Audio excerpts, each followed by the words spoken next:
The following program is a PodcastOne.com production. From Hollywood, California, by way of the Broken Skull Ranch, this is the Steve Austin Show. Give me a hell yeah. Hell yeah. Now, here's Steve Austin. If you ever thought about getting into business, this is a damn good show to get some 411. Without any further ado, welcome, Bret the Hitman Hart. Bret, how are you? I'm doing good. Real good. Life's good. You're in Calgary right now. What's the temperature? Oh, it's about 70 out today. Oh, man, I thought it'd be colder than the sumbitch over there right now. No, it's nice. It's nice and cool. Actually, these are the best days of the year right now. Oh, well, it's perfect. So what are you doing? Are you running around? Are you riding your bike or just chilling? No, I'm just taking it easy. I did a lot of traveling last week. They had the Bret Hart appreciation night here last week in Calgary on Raw, and that was a big day. And then they made it actually Bret Hart Day here in Calgary. And other than that, I've just been taking it easy. I was in Hawaii before that. I got a place down there that I try to spend that kind of May and I don't like May up here. May's the worst month of the year up here. It's like worse than January. Hey, let's talk a little bit about the Bret Hart Appreciation Day. How was that for you? You go back into the locker room. How long were you actually in WWE? Total time? Well, I was there 14 straight years. 14 straight years. You go down to WCW. You retire. You've been back, several times since. But you go back in for Bret Hart Appreciation Day. And how's that locker room? How's the feel and how's the atmosphere? I have nothing but respect for all of them. I mean, it's a different kind of group of kids. I call them kids now because I guess that's what they are. And they're so much, they're smaller, they're better athletes, and they're, some of them are just amazing. It's amazing with like some of them like Daniel Bryan and Punk and some of these guys. Some of the stuff that they're doing is like, it just amazes me how they can take it another couple of inches further all the time. There's always somebody taking wrestling another over the boundaries and making it good again. And there's a lot of really good talent out there. I love watching the wrestlers today. Well, to your point, things kind of keep evolving, just like the game of football has. How often are you able to watch Monday Night Raw these days and stay on top of the current storylines, angles, and everything they've got going? Here and there, off and on. I mean, I found the last few months I've been watching it pretty close. I try to watch it. When I find that it starts going to too much backstage stuff and too many hokey storylines, I sort of fade off. But usually I go back and check it out again. There's certain guys, especially like second generation guys, like my own nieces and nephews, like Harry and Bulldog's kid and Natalia Neidhart and Kurt Hennig's kid and this guy's kid and Randy Orton. And I know all of them. I knew a lot of them when they were kids. And I kind of always root for the second generation wrestlers. Just haven't been one myself, or even the third generation wrestlers. I just think they understand it from a whole different perspective. It's kind of like obviously they've grown up in the system. Do you feel like gives being second generation gives those kids an advantage? Oh yeah, it gives them just watching it. I think I don't know that I was ever the greatest student in school. But I think that the real truth of it is I was a student of wrestling. Like when I got out of school, I wasn't worried about my math. But when I went to the wrestling matches that night from selling programs when I was a little kid for my dad, after I finished selling all my programs, I could sit right at the timekeeper table, and I'd be watching Lou Thesz wrestling Gene Kiniski, and I'd seen the best in the world right up close and studying it and watching it and going, those guys are good. I knew the good wrestlers from the bad ones. I knew the guys that when guys came across to me as fake or just didn't look very real or didn't look like they took it serious, it came across instantly to me. And I think as a young kid, I understood wrestling. I think when I got into it, and I didn't know how exactly it worked, but I knew I had some ideas on it. Always, I think, as a kid. And when they finally do break you in and tell you that, okay, this is how it works, usually they break you in to referee. It's not such a big shock. You kind of go, okay, I kind of knew anyway. But at the same time, my dad's territory, they took kayfabe so serious that, Let's stop there. Let's go there, Bret. Kayfabe, you took it serious. These days, it's sports entertainment. Vince McMahon, kind of came out of the closet, so to speak, with the business back in the day before all the exposés. When I grew up, wrestling was real. And although you're second generation, your dad was in the business, it was very protected. What is the biggest difference in your eyes between the kayfabe era versus today's era? I think it's never the same for the fans. I mean, I think all I ever tried to do is make it as real for the fans as possible. I never like to go with I never like to be the one that gave it away. Like when two wrestlers were drinking together after they fought each other and stuff like that. I never wanted to be one of those guys that gave it away where it's like, oh, totally, like that's... I always wanted them to guess and think that maybe there was a little tension between me and the one guy that I did have to wrestle, even if he was in the same bar or whatever it is. I always thought when I was a little kid, I wanted to believe it was real. And the best part about being a fan as a kid was when I thought it was real. That was when it was cool. Like it was really, I wanted to see the fight next week, and I wanted to see, so I grew up with all that sort of, and I grew up very defensive of wrestling, in my family. It was the family business, and at the same time, I don't know how many fights I had as a kid. I mean, it makes me laugh when I think about it, how many fights I had as a kid, simply over the statement that my dad's tougher than your dad was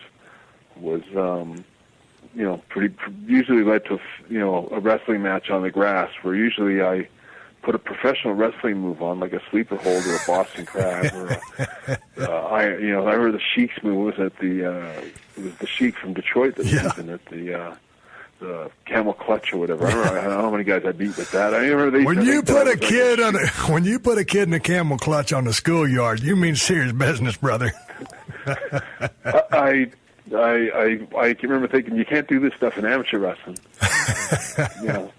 Hey, let's talk about when Dr. D, David Schultz, and talking about kayfabe and not kayfabe, and back in when guys protected their business because it was their business.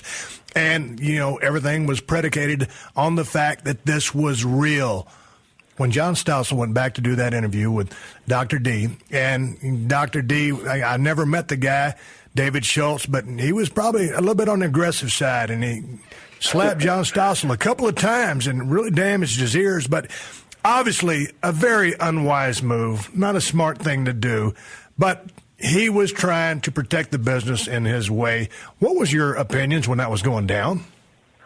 Well, I think Dave was stressed out at the time, but the real truth of it is that he did take pride in the business, and I think that when that happened with Stossel, his attitude was that I think he did it for the boys and did it for everybody. He thought that everyone would go, who is this punk to be, I thought he was trying to give credibility to, and I agree that it was probably not the smartest thing in the world, but that's how Dave was. Dave had a short fuse, and when he got himself worked up enough, he had a short fuse and could go off on anybody. But in saying that, I always thought Dave was always a good guy to me, and I always felt that you just had to sort of work through that and calm the beast in him sometimes and get him back to his. But he was. In looking back on that, I've seen that clip back so many times, and I have to admit that Stossel did deserve to get slapped. He was definitely really had the line by a long shot. He did. He crossed the line. He had an indignant tone. It was condescending. And if you're going to do that, if you're going to take that approach, the smartest place to do that isn't where he did that. Maybe in a studio there, where he had all his people around. Not that they would have done anything, but I think he picked the wrong person, the wrong place, and the wrong time to conduct that interview. Right. But I always thought Dave, in looking back over things over the years, I've always thought he was a hero to me for that day. He was always a hero. That was what he did. That for a lot of the boys saluted him on that one. Hey, man, I don't know how clear I was when I started this show and talking about our conversation. It's just kind of two guys talking about the business, and we're going to filter in some questions that I pulled off my website that people wanted to ask you. The Steve Austin Show. The Steve Austin Show.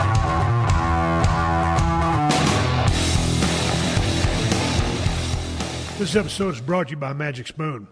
Growing up, cereal was one of the best parts of being a kid, but I had to give it up because I realized it was full of sugar and junk you really shouldn't eat. I've been focused on my health for quite some time now and realize there are a lot of things out there that you shouldn't eat.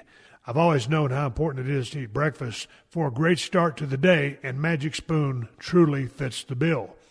Magic Spoon has 0 sugar, 11 grams of protein, and only 3 net grams of carbs in each serving. They have 4 flavors: cocoa, fruity, frosted, and blueberry. It tastes amazing, honestly, too good to be true. It's keto-friendly, gluten-free, grain-free, soy-free, low-carb, and GMO-free. Go to magicspoon.com/Steve Austin to grab a variety pack and try it today. And be sure to use our promo code Steve Austin at checkout to get free shipping. And Magic Spoon is so confident in their product, it's backed with a 100% happiness guarantee. So if you don't like it for any reason, they'll refund your money, no questions asked. That's magicspoon.com/Steve Austin and use the code Steve Austin for free shipping. We thank Magic Spoon for sponsoring the podcast. But this conversation is just about everything. And like if you and me were riding down the road together, and this is the kind of stuff that we would be talking about, I got to tell you that I've probably never heard enough stories about the dungeon. And I was reading some more articles about you before we talked, and your dad putting you in so many holes down there, and teaching you the business, teaching you respect. What was the atmosphere, the vibe like? Because the stories that were going around was just people screaming and being stretched and punished. What was the dungeon all about? It was just a little tiny room. Really wasn't that big of a room. It was a little cement room, and then they put some boards around it so you could run into the boards, which are a little softer. They were sort of cushioned boards. Yeah. And then but there was no ropes.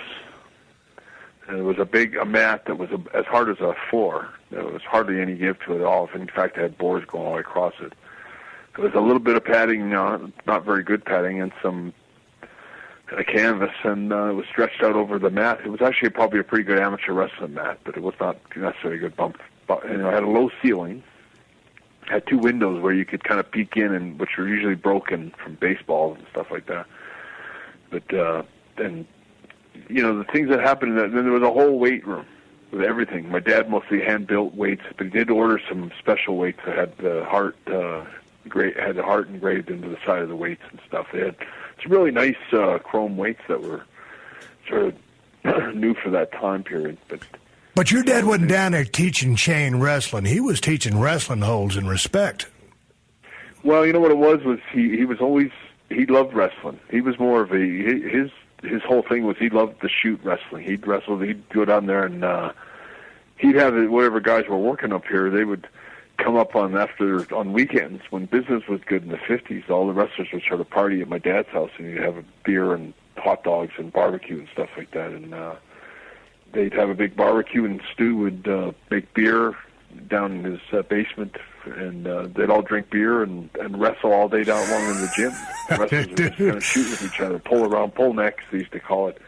I can remember being about 3 or 4 years old and walking around down there with all these huge legs, like weightlifters, usually big, huge, heavy legs. Yeah. Guys squatting and stuff like that. Guys like Mike Sharp's dad. I can remember a lot of the guys from those days. But anyway, there's a lot of people up there, wrestling around on the mat. Bulldog Brower was a guy that was around in those days. I remember him. And that's probably about 1960 when I was about 3 years old, when I could probably start remembering them a little bit. And you just be around them. And I just was always comfortable being around wrestlers. They often drove up to my parents' house on like if they got their check on Friday, if they needed it early for something, they'd drive up and get it and pick it up. And my mom was always that was one of the funny things about my dad's house, was that the office was right upstairs. So my mom was like doing all the work in the office. My dad would be downstairs stretching guys in the basement. And you could hear these bellowing and screaming and these groans coming from the basement all the time for hours. And I'd bring a friend over to the house and we'd just like go upstairs to play pool or something. And you hear all these groans. It was like a haunted house or a torture chamber. And people be looking at you. Now, there was a story about my mom one time that she heard when she wasn't accustomed to Stu stretching guys in the basement, and this must have been before I was born. But she ended up phoning the police because she heard all the screaming and stuff that coming out of the basement. And how the basement came into being what it was in the early 50s. Stu had good connections with the New York territory because he worked there with Toots Mondt and all that.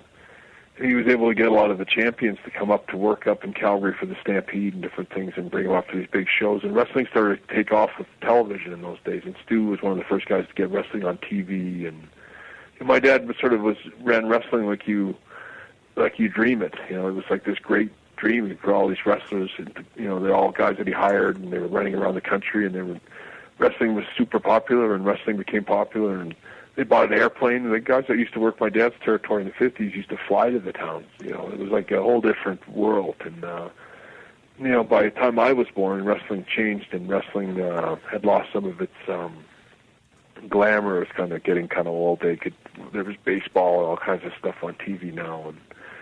And, but when my dad would get calls from guys, they'd, someone like Vern Gagne would call up and he goes, I got this guy that's he's a football player, but I don't know if he's got what it takes, so I'm going to send him up to Stu. But was it just the football players for Stu to stretch, or was it accomplished guys coming in there to learn some more stuff to put in their arsenal? Because I'm thinking it's purely submission holds, and how much of that, are they going to actually use in the squared circle?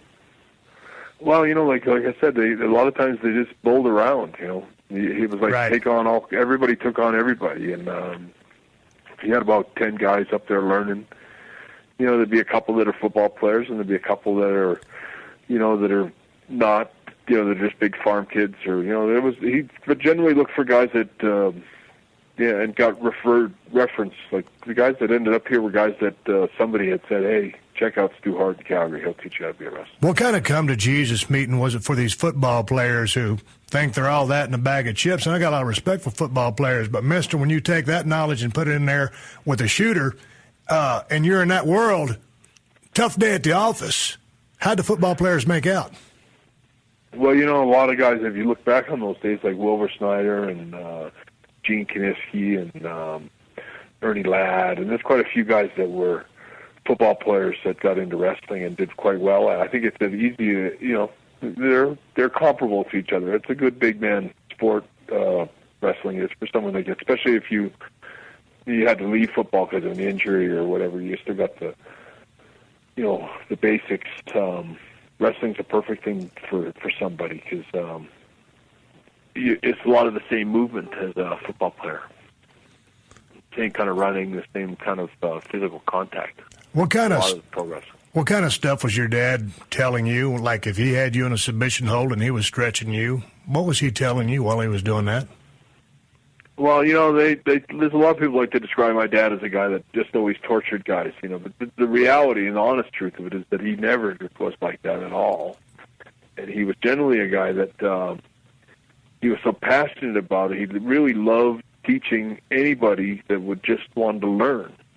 You could stop him anywhere, on a bus, anywhere, or an airplane, as long as you wanted to know how it worked for real, he would love to show you.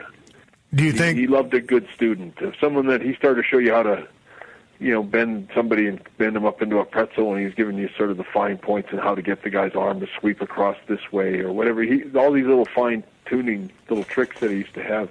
If you took an interest in it, you could talk. He'd talk you till your ear was off. He'd talk you for days about it until he was like that was what he loved to do. That's what he really loved to do more than anything in the world, was teach you submission wrestling. Anyone that was interested, especially big men. He loved to make a big, tough guy even tougher and maybe even more, just you know, he wanted to make you that much more invincible. But obviously that had a lot to do with your work style in the ring. I was obviously I've had 100 matches with you, and they all were what they were. And we went out there, and the thing about when you and I worked with each other was total respect, total trust, and both guys going out there and having a damn good match, you know, for that crowd. But in looking at your work, and I was last night on YouTube, I watched, I guess it was you and Ricky Steamboat from 1986. It might have been at the Boston Garden. It was, man, that was a hellacious match. And just the work itself, and going back to some of your earlier matches in Calgary with you and Dynamite, when you guys are still youngsters, but just the work itself, the tightness, the snugness, and you guys weren't potatoing each other. I'm just talking about good, solid work. If you're on the internet looking for some good wrestling, just look up Bret versus Steamboat in about 86. Look up anything with Bret and Dynamite, or anything with Bret in general. But these are some of the matches I watched last night. And when I watch you in the ring, you can watch that today, tomorrow, 20 years from now. That is reality. That is what professional wrestling is supposed to be. Yeah, I took a lot of pride in all my matches. I've had a lot of people tell me that they can't find a bad match, even though I do know there are a few of them out there. But most of my matches, I mean, I always, you know, whether the camera was on, whether the camera was off, I always gave a hard match. I never cut corners, and you know, I was always a guy that wanted to leave it all in the field every night. You know, that was the way my dad. That's the way he ran his wrestling, and that's the way as a fan I watched wrestling, and you know, I enjoyed you know, being Bret the Hitman Hart. It was a good. I just grew into that persona or that character, and well, who was Bret the Hitman Hart? The character or the personality in the ring? Who and what was Bret the Hitman? What was that all about? A whole bunch of different things and I think it's the same for you. You sort of transform over a period of time. You become this thing. But you know what? You put so much invest so much of your own magic into this thing that you create, and it's the television and everything else, and the look that you have at a certain time, and it's like you peak at a certain time. And you know, I look back on my time when I peaked. You know, I didn't peak in 1984 and Hogan days and, you know, Warrior. And, you know, a lot of ways I kind of floated around the mid-card and, you know, I had the tag belts and stuff. But I was never, you know, in a lot of ways I kind of kept missing the train, or kept thinking I was. But in reality, I was, you know, when I did get my break, you know, I was still, I had paid a lot of dues, but still, you know, I think the timing was perfect. I really was, you know, I think I felt in '92, and maybe you would be a good person to sort of talk about all this, but I mean, I think if you look at wrestling today and you see the way they wrestle today, the way the whole show works, the way the sort of bending the reality and the backstage and making it a live sort of soap opera and all of that has all come from Raw in the days of, you know, my generation. But I think that if you really watch wrestling today and you're a fan of it, or at least you know, you still love a good wrestling match, depending on who's working. I think you'll find that most of the wrestlers today they didn't get their wrestling skills watching a lot of the guys before me. Like, and I'm not trying to put anyone down, but like sort of the muscle man era and the bodybuilder era, like the Warrior, Hogan, the days of wrestling being one tackle, drop down, get it again, like the slow guys that weren't creating. Like when I got into the business, there was a lot of guys that had stopped creating, and wrestling was becoming a routine. Everybody had a routine, and that's all you did. You just stayed in the routine. And I think when Dynamite came along in Calgary, we changed that up a lot. It became like no more routines. We're going to just ad lib and do stuff, and we're going to. And I think I brought a lot of, and I think Dynamite also did, but the Hart to the Stampede guys brought a lot of that to WWE when we came there. We started making everyone pick up the pace a little bit. Wrestling was supposed to be bang, bang, bang. And yeah, but you guys, what I noticed when I was watching, I watched about 3 matches with you and Dynamite last night. You guys had a hell of a pace going. But yeah, between the bumps, between the holds, stuff in transition. I mean, once you knocked the guy down, whether it was you or Dynamite, and both you guys were selling your asses off. I mean, it was Picasso and Rembrandt on the salesman aspect of that match, and great offensive moves. But you guys weren't rushing through the process. You were taking your time. And I want to talk a little bit more about your rivalry, your matches in the early days of Calgary with Dynamite. And I want to talk more about your early matches in Calgary, the Stampede Wrestling with Dynamite when we come back from this break. We're talking with Bret Hart. I'll be right back.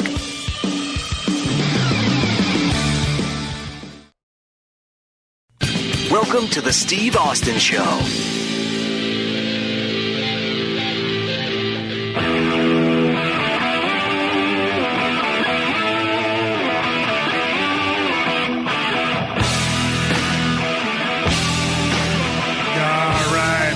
Said you wanted the best, I got the best. I'm talking with Bret the Hitman Hart today. Just an off-the-cuff conversation between two cats who come from the world of pro wrestling.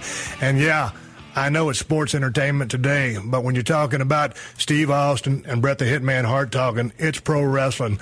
When we left off, we were talking about Dynamite Kid. We were talking about your matches in the ring, how you guys had a quick work rate, but were taking your time and telling the stories. I've always wanted to know a little bit more about Dynamite. Unfortunately, I was never able to meet him while he was still in the ring. What kind of guy was he? He was, I think, the guy that changed wrestling to where it is right now. He deserves the most credit of anybody I can think of.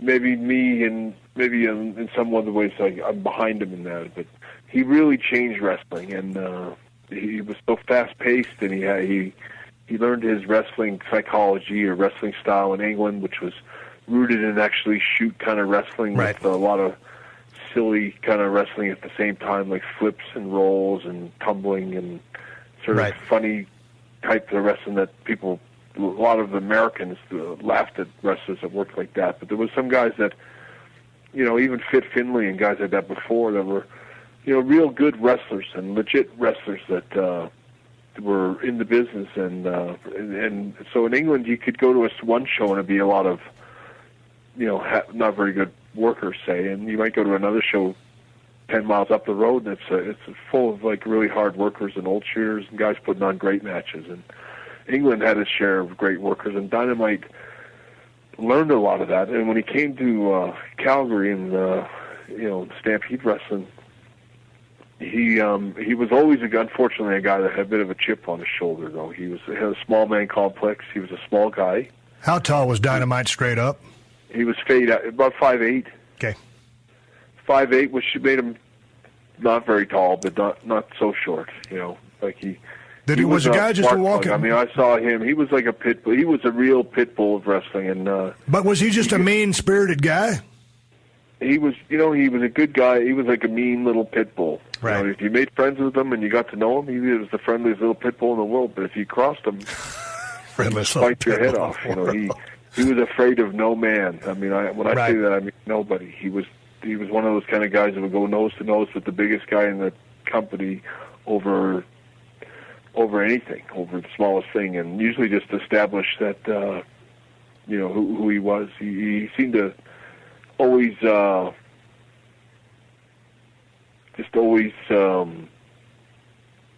to be the toughest guy in the room.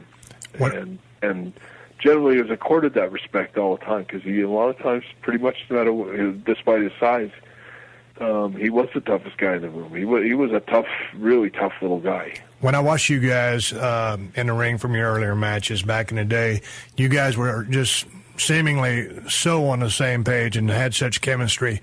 Was it like that the first time you locked up? Was it something that was acquired? Because just watching you two work together, there's from and I coming from myself, there's seemingly almost no communication going on in that ring, and you guys are just telling the story and beating the living dog shit out of each other and having kick-ass matches. Well, the truth about me and Dynamite is that we I saw him. I worked with him the very first. I had actually had I had my first wrestling match, I think, the week before, and then they asked me to go again, and I said I didn't want to go. I said I'm just learning how to wrestle. I was going to Puerto Rico, and but they sent me around on the road trip because they were short one guy, and somebody else was wrestling Dynamite, and they promised me a real easy match with sort of an old veteran guy that was going to, lead me through the moves and kind of make sure I looked okay. And so I had it all planned. I had a whole match set up, and it was really easy, or at least for me, it was hard. But something happened, and the guy wouldn't work with Dynamite, and they switched it, and they told me that I had to wrestle him. I said, I can't wrestle an English guy. I know how to take a few bumps and stuff, but I don't know how to wrestle. I just started. I had my first match last week. Give me a break. Like, I can't do a bunch of flips and rolls. I'd already seen Dynamite stuff. Right. And they made me wrestle Dynamite. And Dynamite sitting in the dressing room watching me sort of make this big thing. I remember I kept telling him, it's not that I don't want to wrestle you, it's just that I don't know how to wrestle you. But he took offense to all that. And he broke me in Dynamite style. We worked for most of the match, but every now and then he just kicked me in the face as hard as he could, or he just suplexed me over the top rope, like right onto the floor, or like it was just. Dude, was that a shoot? Huh? Was that a shoot? Yeah, that was a shoot. That's the really one. Hurt you. Yeah, that's on YouTube. That suplex over the top rope is one of the most brutal things I've ever seen in my life. It was phenomenal. It was spectacular if you're on the watching end of it. If you're on the receiving end of it, not so much. Well, and sad, I say this with all great sadness, is that same bump that we did perfectly that day on that show and didn't hurt ourselves is the same one that he did with Dynamite, or he did with Davey years later for a finish in Japan when they finally had to wrestle each other. So it was a big match. And Dynamite let Davey suplex him over the top, and Dynamite hurt his back on the ring apron, and that's the back injury that sort of ruined his life. Was that the back injury? Because I thought it was in a tag match where seemingly he kind of almost tripped coming off the rope. You heard him wrestling Morocco and Orton somewhere in Hamilton. But that was the match that kind of broke the match that really did it when he first. Right. They came back. They carried him back to the dressing room. They put him on ice They put ice on his pack for about an hour or 30 minutes because he had to wait for his last. He wrestled again. He went in and wrestled. That was a Tiger Mask, but he wrestled another mask guy and won the title that week, or with that time in Japan. But I mean, I just know that he always had problems with his back. Lower back was always sort of just twinging on him all the time, right till it finally just, it just went. That a few years later. I'd love to talk with that guy a little bit. I've seen some stuff on him. I guess he's in a wheelchair over there. But like you said, I mean, that guy really paved a way for a lot of guys to follow and was stylistically just a trendsetter from the innovation standpoint. The thing about Dynamite that I loved about him, and I think people some people don't, they don't like him or don't have respect for him. But the truth is that like there was always a story about Honky Tonk talking about when Harley Race had some kind of abdominal surgery, or he had some complications. They had to take a bunch of his intestine out, and he was off the road suddenly, and everyone was we just heard about it in the dressing room, and Honky Tonk said some remark in the dressing room about, I guess he doesn't got any guts anymore. And Dynamite got up and walked over and just backhanded him, knocked him off the chair. Wow. And that's what like. Dynamite was the policeman in the dressing room. Right. He didn't let any bullshit or somebody come in with an attitude, or a guy that was a superstar. Like, they had to come in and had to earn their rights in the dressing room with the boys, the guys that were doing the work, and the guys. And he was a really good. That's what I mean. There was a lot of guys will tell you that's what. He was a bit of a bully, and he was a bit of a bully. Like, I can think of other situations where it was over the line, but with Jock Rougeau, for example. But there was times that Dynamite, being a bully and being a bit of a policeman, would straighten out guys. Like that whole thing that happened years later with Shawn, with Shawn's personality back in 90s. The truth is, if Dynamite Kid had been in the dressing room, none of that would ever happen. Right. Interesting. He would have policed that and straightened that out before it became an issue.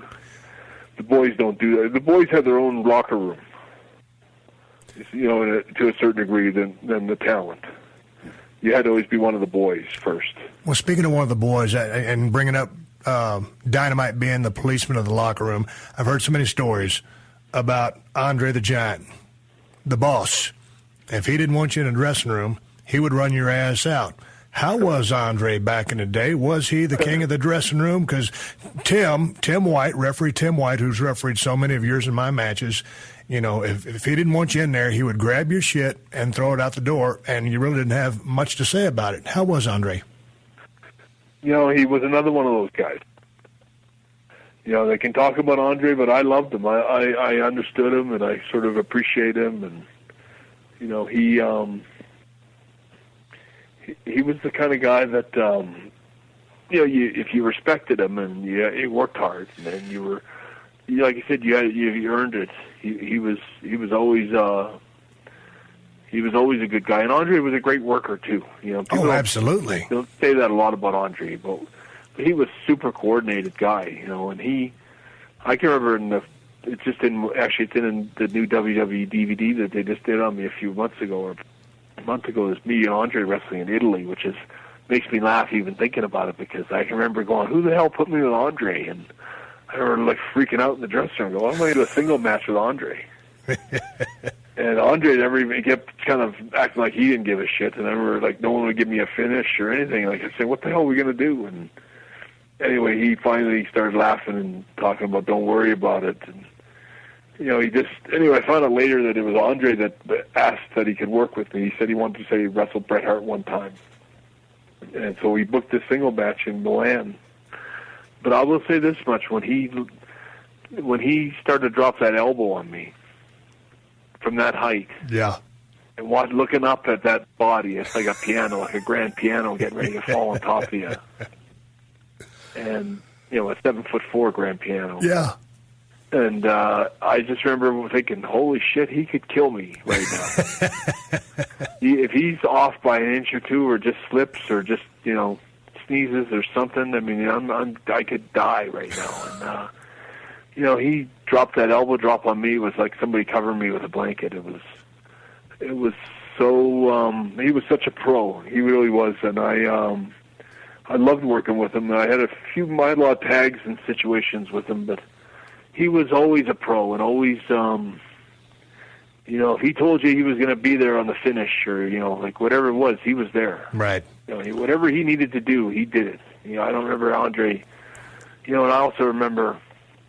It's funny that you remember these stories. I remember my first day in WWF back then was with the Dynamite Kid. They flew us down for Brantford and Poughkeepsie TV tapings, one in Toronto and one in Poughkeepsie, or close to Toronto. But anyway, we went to Poughkeepsie, and we landed at the airport in LaGuardia, and then we got some other little airline to White Plains, to Poughkeepsie. And when we were at LaGuardia, I remember the Freebirds, all three of them, they were all passed out around the gate. Oh no! And they were so. I remember we left without them. The plane, but they couldn't open the door of the plane for the pilot and everyone else to get on, because they were all conked out against the door. And I remember they missed the plane. They never showed up, and I think actually it was a couple of days later that the same kind of thing happened, and they showed up in Providence, Rhode Island, and they showed up about an hour late into the show, and they came in giving some excuse about being late. They were, I think, clearly had been drinking and whatever else they'd been doing. And as soon as they walked in, Andre just said, "You're fired," to all three of them. All three of you guys are fired. Andre said that? He goes, "You're fired." And I remember Michael Hayes cutting a promo on him, going, "You can't fire me. You're not in charge," and all this stuff. And Andre, I just remember Andre goes, "You'll see tomorrow. It's either you're gone or I'm gone." Oh, and shit. The next day, they were all fired. Oh, shit. He was one of the boys. He was tired of them coming late, and they were bullshit, and they were getting away with it, and he just said enough, And he was a professional. He didn't like guys that weren't, Bam Bam was another guy that, when he had some big gates, he got some matches with Hogan, I think, right off the bat. He just come in from he was a brand new guy and young guy, and making huge money, working with Hogan on top. And he started bragging in the dressing room about what he made and how great he was and this and that. And he was talking out of his ass for about, for a couple of days. Andre made him sure he wrestled him in the guard, and Andre kicked him around like a soccer ball for about 30 minutes. I mean, it's brutal. A soccer ball. He manhandled Bam Bam, who was a fairly tough guy. But absolutely. Andre, when he got mad at you, you didn't want to be on the wrong side of Andre. Well, I mean, there's nothing you can do with a human being like that big. And pre-back surgery, before, he really kind of started going downhill, I've heard stories of some of the stuff that he did in the ring, standing on a guy's hair and wrenching his arms up just because, it was kind of, torturing him a little bit, but just kind of, letting them know with no uncertain terms that he didn't really like that particular person. And there wasn't anything you could do about it. He was too big and powerful. I couldn't imagine, like Andre. Well, it was a good thing that Andre was as good-natured as he was. Did you ever drink with him? All the time. It got to be kind of a normal thing. I think everybody drank with Andre, but the truth about Andre was that when he was at the bar, if you kept bothering him or something like that, he would ignore you. Like, wrestling fans kept coming up and asking for his autograph or tapping him on the shoulder. He would never turn around. He would never look at him. He just completely and totally ignored them. And finally, they would lose it to the point they would cut promos on him, and he would still just ignore them. He just shut everybody out. And I realized that the poor guy never gets sent. People bother this guy everywhere he goes. Right. And I don't think they understood how hard it was to be Andre. And I always allowed him that. I wrote a funny story in my book about my brother Smith driving us to the airport in my car, funny enough. But I remember it was like we had to rush Andre to the airport. We had to get him there for a plane that was leaving like right away. And the plane was long missed when we were driving to the airport. But my brother Smith drove about, he drove about 120 miles an hour to the airport. And, where was Andre?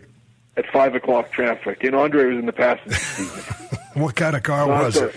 It was a big Cadillac. Yeah. Big 76 Brougham d'Elegance. It was a big, heavy-duty Cadillac. I'm sorry, Andre was in the back seat. I was in the front seat. And my brother's driving my dad's Cadillac that he gave to me. And he drove it like an absolute idiot to the airport, like just through stop signs, red lights, side of the road, everything, in driving about 100 miles an hour. And he got to the airport and he ran in with Andre. And then I remember when we went to the airport, there was a big ramp. If you ever see the Calgary airport, there's a big sort of curved ramp as you're going up the airport to the next level. And we almost went over, I swear. My brother took that corner so fast with Andre. We were on two wheels, and I remember the car actually started hydroplaning to go up in the air, and then we crashed, kind of came down, and we screeched to a halt in front of the American departure or whatever, and Andre got out of my car. He was so mad, he slammed the door. Just about, I never saw him so mad. He got out of the car, he was just steaming. And he went in to try to make this supposed flight that he knew was missed, and my brother came out about 10 minutes later. The police came out. I remember they were going to arrest me. And I remember I said, to explain the whole thing, it was my brother Smith driving, and he was trying to drive Andre to get him on a flight. And I kind of talked the cop out of giving him a ticket. But Andre was so, and rightfully so, because I was right in the car, and I know how scary that ride was. And we really did almost go over that ramp. He wouldn't talk to my dad, and he wouldn't talk to my brother, any of my brothers, including Owen, forever again. He wouldn't talk to any of them. He started talking to me only after I sort of made friends with him. So he didn't say thank you for the ride. Yeah. But, in all fairness to Andre, I always understood it. I mean, shit, that was a scary ride. And he's got had every right to be mad. Before you came on the show, I sent out on my Twitter account, Steve Austin BSR. You can follow me on Twitter at Steve Austin BSR, and you can follow Bret at Bret Hart on Twitter. And I sent out some information that you were going to be on the show, and if you had any questions, just send your emails. We're about to go to break, but before we go to break, let's answer a couple of these questions and then come back and go all to fan questions so that the people who participated in this show can get their question asked and answered by Bret Hart. What is your most cherished moment in the ring? And I know that's a tough one because there's a lot of special moments in your career. It's hard. It is really hard to say, but I probably got to say, maybe winning the title the first time. Right. You know, I just think even though it wasn't the greatest match or wasn't the great, you know, it wasn't anything that I, you know, if I could have planned it, you know, but at the same time, I think it was the most important. I mean, that was the big night. That was. Somebody could have told me that someday when I got into wrestling, I would reach that pinnacle, like really be the champion of the world. I would have. I mean, I think if I somehow could have known I was going to get that far. I mean, it seemed like such a far off dream. I mean, when I really. You never saw yourself being a heavyweight champion of the world.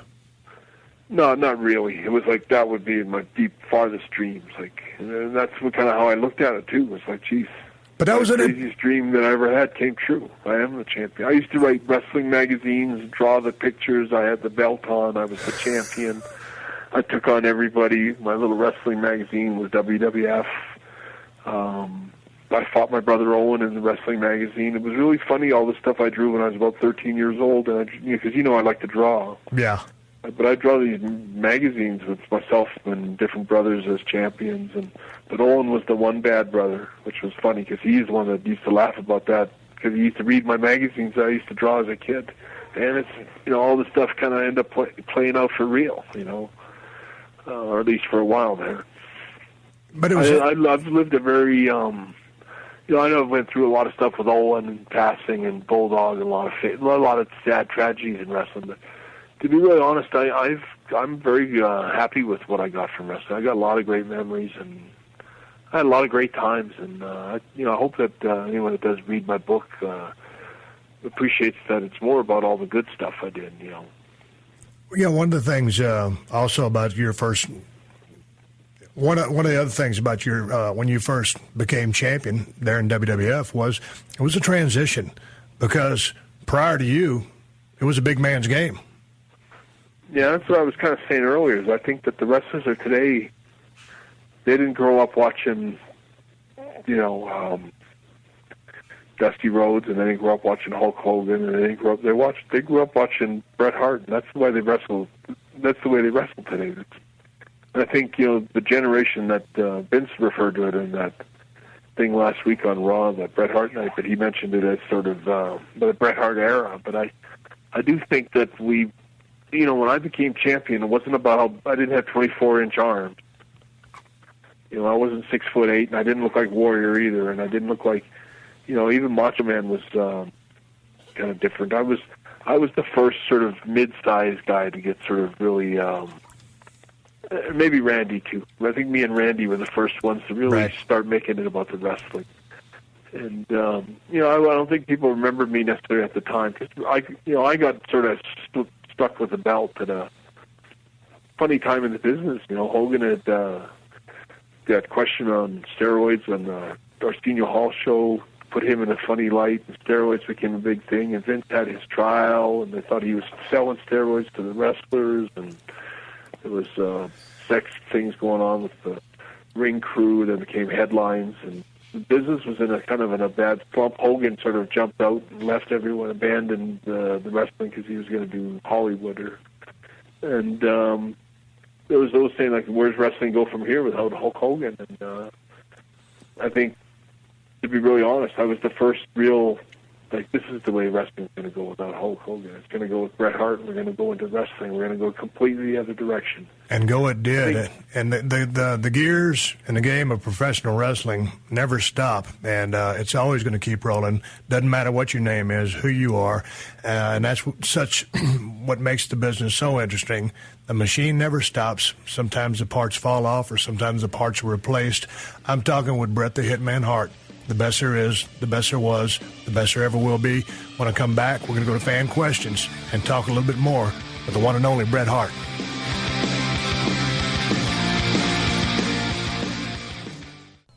Welcome to the Steve Austin Show.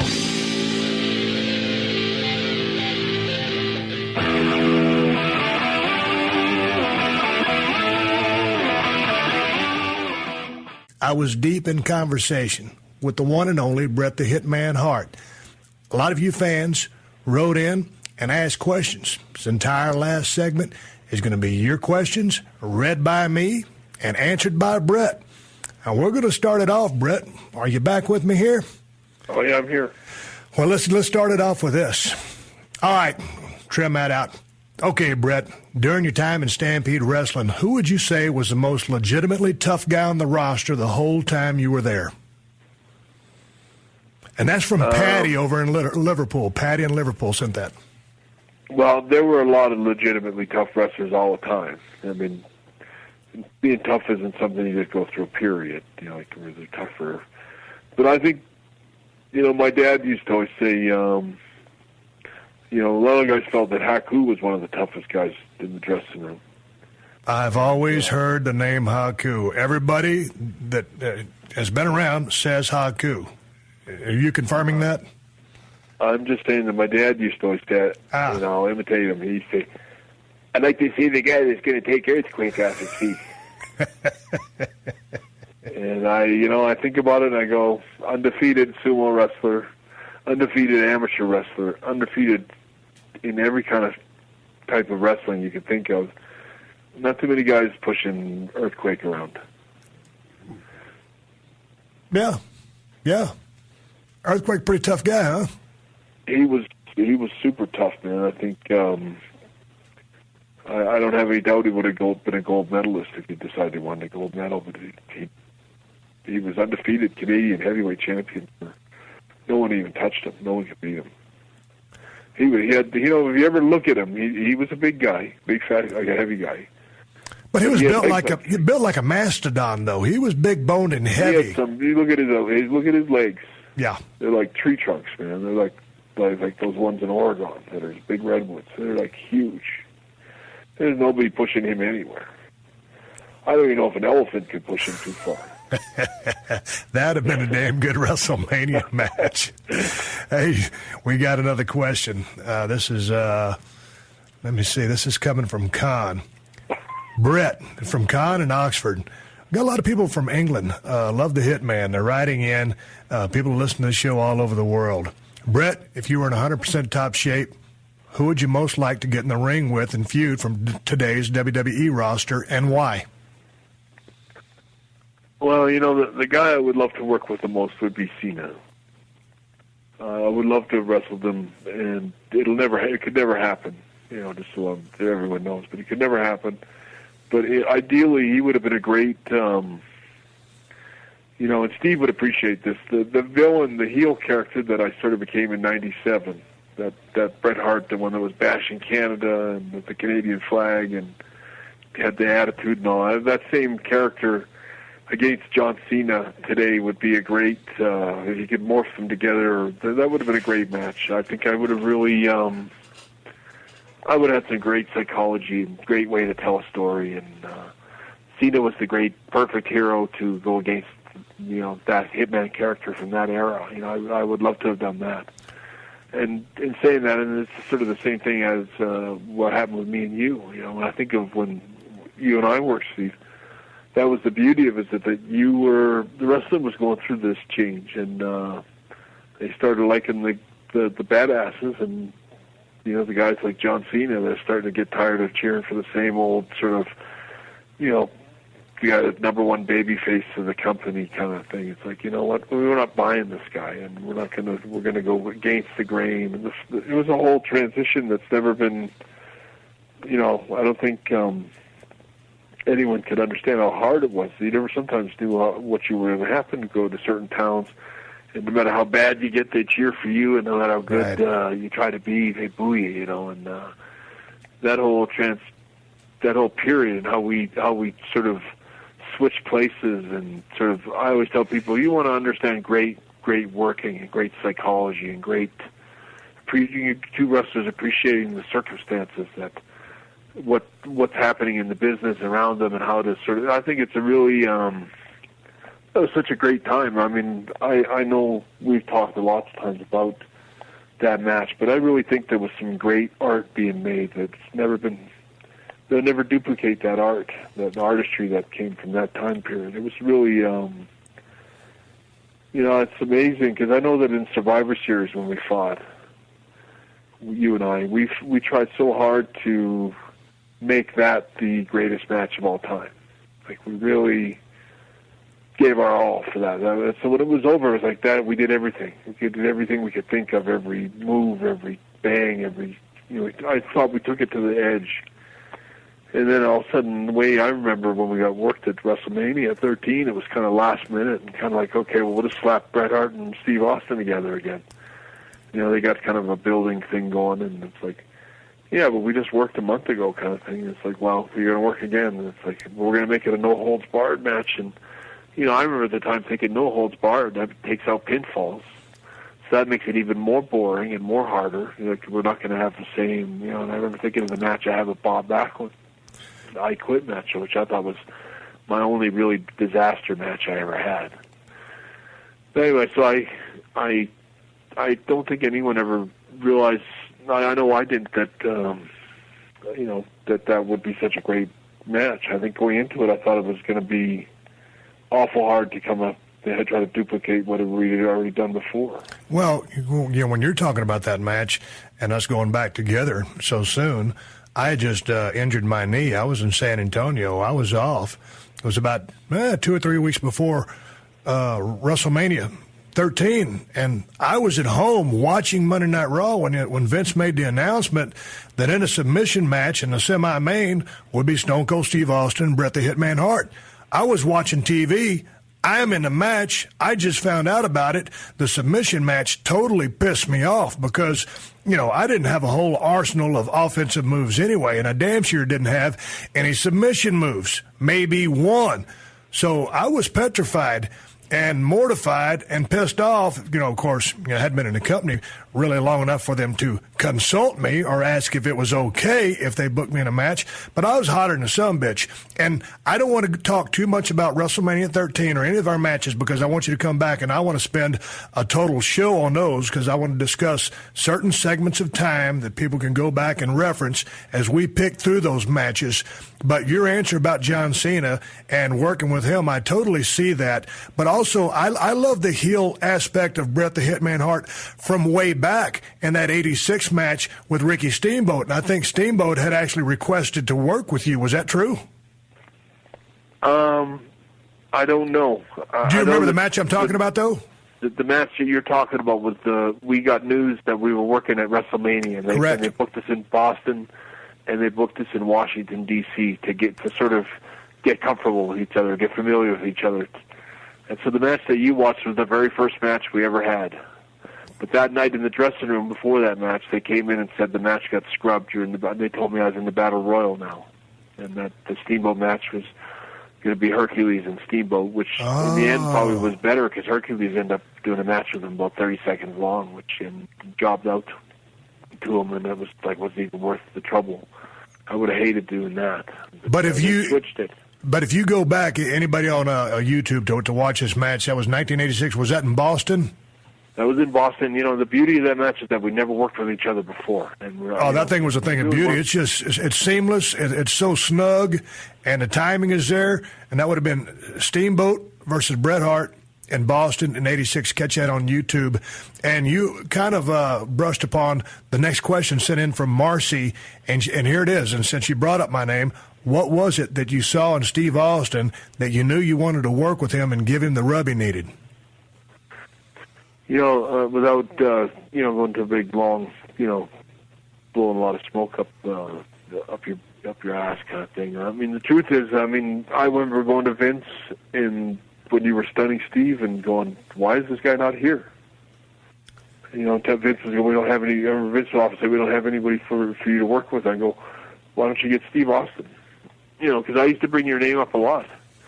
And I used to bring up Benoit's name a lot, and there's certain guys in WCW that I used to bring up their names. Why don't you bring these guys in? Because they're free now. They're not working for him anymore. And Vince would always think about it, but you'd never see him bring him in. And all of a sudden, one day, there was Steve, and it was like, finally. I even told Steve that story when he first said, I've been asking him to bring you in for like 2 years now. And I was a big fan of Steve before he got to WWE, and and I always tell people that tell me, they go, you made Steve Austin and all that kind of stuff. And it's like, that's not true. No, but you were a big part of the making process, and I'll never forget that. And you got to call a spade a spade. Would I have been okay without you? Yeah, most likely. But that you can't take that. You just can't take that component out of my career. You were already the Hitman. You'd already established greatness, and you would continue to go down the road that you did. You were already a made guy. Feuding with you and you handpicking me for that match in Madison Square Garden. And I remember I told this story with Sean when he first came on the show back in the day, that we were in Houston. It was at the Houston Summit. I'd wrestled Sean in about a mid-card match, and you had watched the match. And I remember you came up to me afterwards, and you said, hey, man, that was a good match. And you said, I'll work with you any day. And so you were a big part of helping make me. And sometimes people don't understand the rub process. Certain things have to happen correctly during some time to get people over. Guys don't get over just because they're over. It's a whole process of going through the process. So working with you was, imperative for my career to end up the way it did. And with the feuds and the storylines, you couldn't have scripted a better story from really start to finish of the stuff that we did. I just remember a lot of the the stuff. I think you used to sometimes say the odd comment about my dad. But old man Hart, he down in his basement or whatever it is, he'd say something about him. It would light up my dad so much he'd get a big smile on his face. He would love it, and I was we had such good promos, considering we were two guys that really got along pretty good. But our promos, I think, whenever I watch them, I was really in my zone. We seemed to understand each other's characters perfectly, how to always make each other's characters and keep pushing, and I like it. When I look back to those days and the promos I was doing with you, I think they were, and yours in particular, was like you were ahead of your time. There, you were just getting your getting familiar with where you were going, and I always tell people, and this is true, that once I left WWE, I wasn't really a fan of wrestling so much. I tried not to watch the show and that. The only guy I watched was you. I always love all the stuff you did. Even with Vince, I'd shake my head and go, "Yeah, I love it. That's good shit." Damn. I was like the only character that to me that really went back to my childhood of what a wrestling villain. But I think there's even a couple of Bugs Bunny cartoons where they had a wrestler that looked a lot like what your gimmick was. The muscle. The look, the whole thing. You just, you were always, we always had a good chemistry together in the ring too. I do remember you working with Sean all over the place in Texas, in little towns, and I don't even remember the names of some of them, but I do remember kind of peeking over like barn doors and stuff like that to watch you work, and coming back and saying, "Yeah, I want to work with you sometime." And then whenever we did work, I think we always where we worked well. I know. I think that what I did for you a lot of the time was, I think if it's fair to me to say, I think when you first got to WWE or when you first started working with me, you were still a little you kind of you spit out of control sometimes. Like you got going too fast. You end up somewhere you didn't know where you were in the match. And I think I was good at kind of teaching you to calm down, relax. It's not the whole match isn't screwed up. We'll just go back to this part. Now we'll pick it up again. And I think I really taught you how to pace yourself better and just take your time. And I noticed it years later. It's like, yeah, you can tell like how much you've improved. Like from the time period when you first worked with me in say Survivor Series, to even when you worked with me at WrestleMania 13. You know, the timing and the understanding of how we worked, and you know, really that was just two guys mostly playing off instincts of each other's characters. And it's like, I love how we started it. I love how we duked it out all the way through. I always think that's what this whole business is about. Is what we did in that match is that's the greatest art of pro wrestling that I can think of. This is the Steve Austin Show.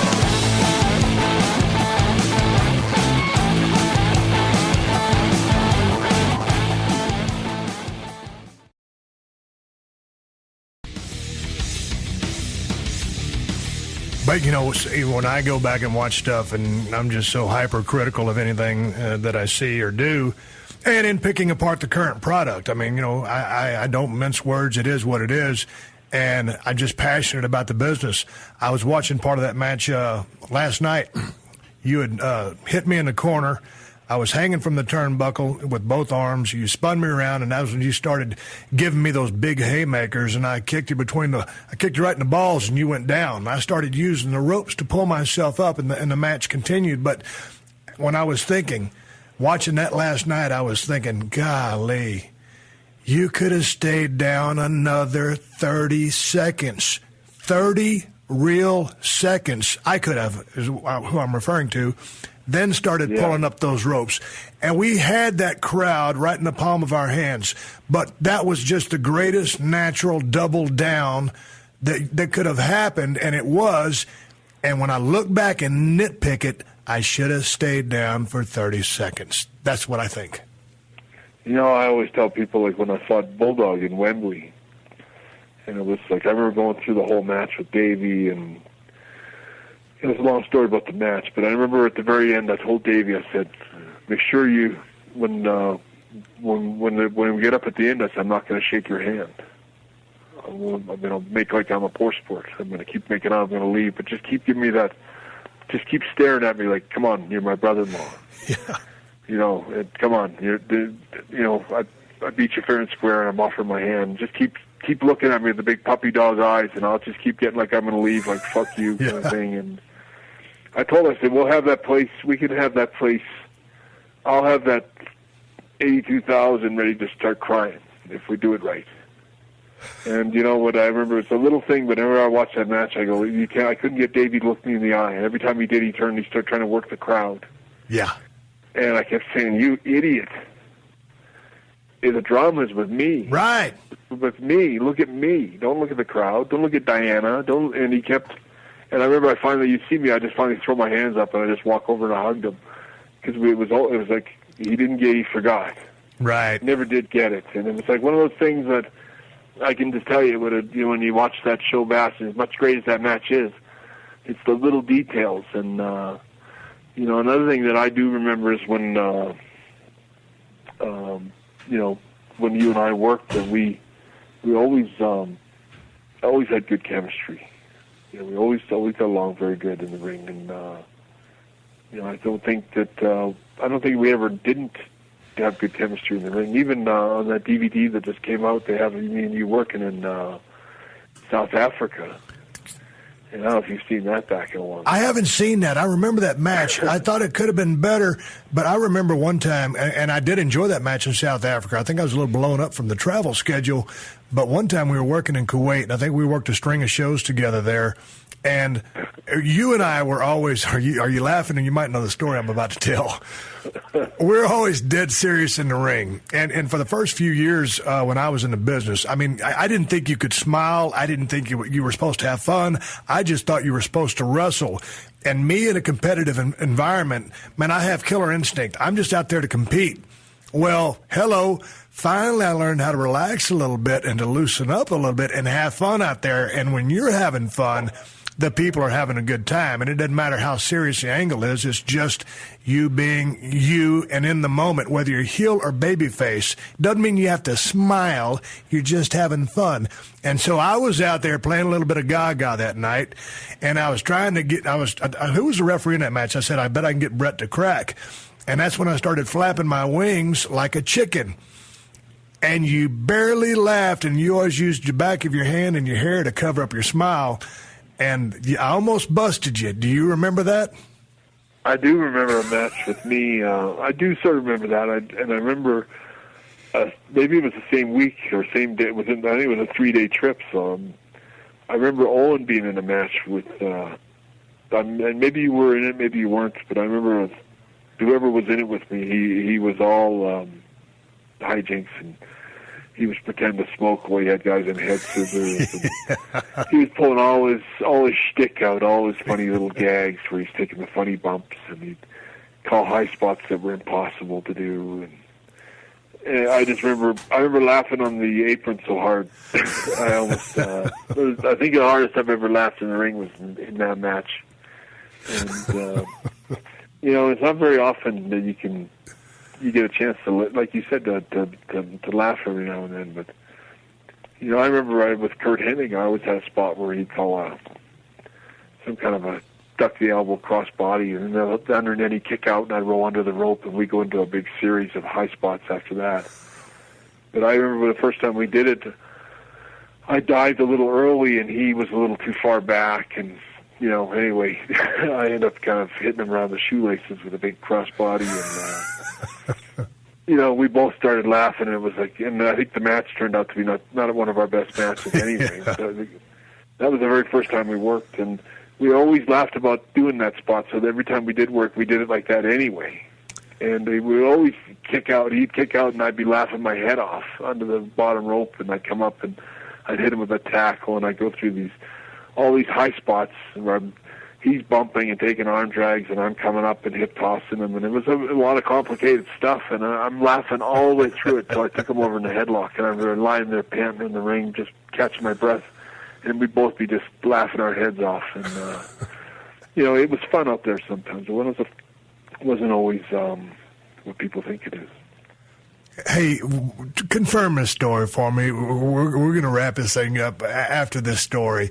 I always heard a story, I think it was before I came in the company, and everybody knew, and we'll cover this in more detail next time you're on the show, but Owen used to pull ribs on everybody, and he kept the whole crew laughing, whether you were in the ring, and he could also have a great match in the ring. But when it was time for a little bit of ha-ha, he was that guy. And through the airports, on the road, everybody laughed with Owen. But one time, I guess it was like a battle royal situation. You guys are overseas. I want to say it was India. And somehow Owen snuck a bunch of tuna fish into the ring. And while you were on the mat, stuck the tuna fish in your mouth and had you in a camel clutch. Is that a true story? Yeah, I think that is a true story. What happened? I can't remember. I think it was a little more subtle than that. I can't remember, but it doesn't. For some reason, I'm thinking it was true. Well, okay, so what was the best rib Owen played that you saw? Well, I think the best one was the one with, for me anyway, was the one with my dad and Reg Park. What happened? Reg Park used to wrestle. He was one of the first guys to make championship wrestling belts. Give a little history on Reg Park. Yeah, years and really nice ones. Yes, really nice. He was a standard. He was a bodybuilder. Had a really good body. He had a really good physique and was a fairly respected bodybuilder before he got into wrestling, and always took good care of his body. Always was a good athlete and stuff like that. Pretty mild, kind of timid guy, but not a shooter or anything like that. And Owen could disguise his voice just because if you met Reg, and Owen only met him a couple of times, maybe went through Phoenix and stuff like that. He used to live in Phoenix. Yeah.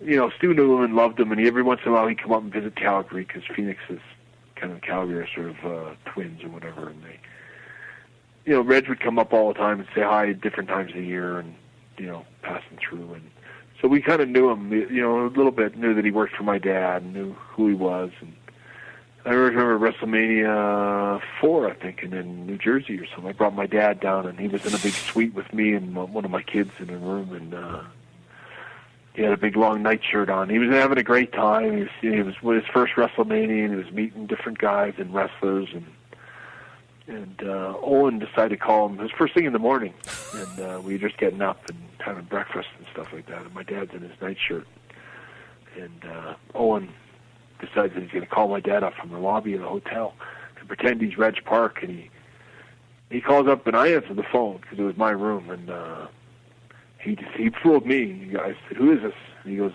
"It's Reg Park. Can we talk to your father?" or something like that. And he did sound just like Reg Park. Yeah. I handed the phone to my dad. I go, "It's Reg Park." And my dad gets on. It's like "How the hell are you, Reg?" And Reg, how you?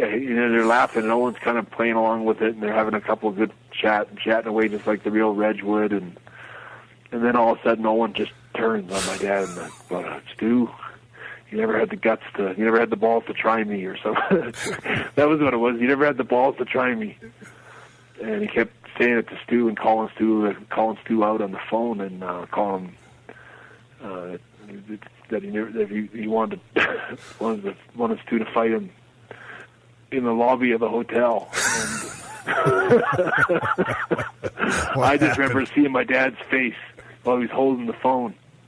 First it was like, "How the hell are you, Reg?" and all that. And a minute later it's, "Reg, if you'd wanted to try me, why didn't you try me?"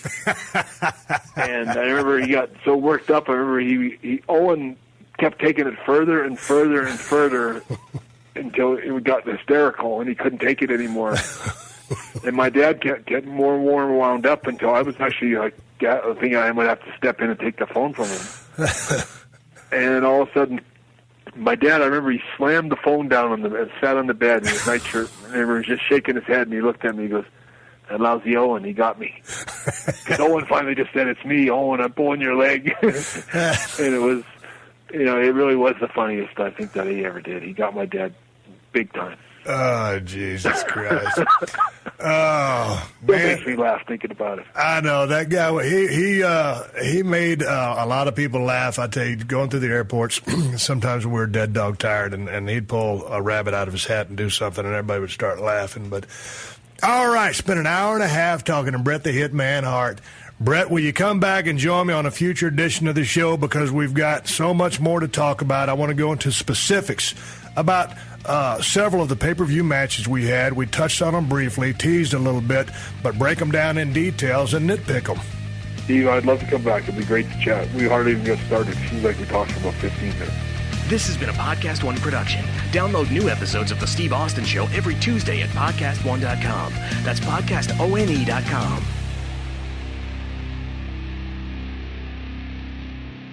Do you own or rent your home?